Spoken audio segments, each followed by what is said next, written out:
The Magnum line, like the Project Painter, the X5, the Pro X17, they range from homeowner to general contractor grade.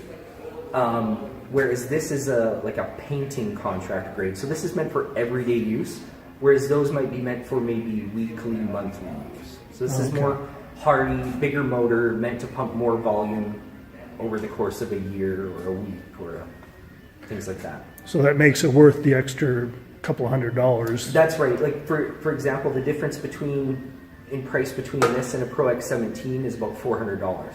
And this will do 5 times the amount of paint in a year that a Pro X17 will. Okay. So if you're somebody that's going to be painting more than once a week, I would highly recommend a sprayer like this. Yeah, so this is just on a carry stand. You can also get it on a 2-wheel cart where you can latch your 5-gallon paint bucket for easy maneuverability around the job site. Okay.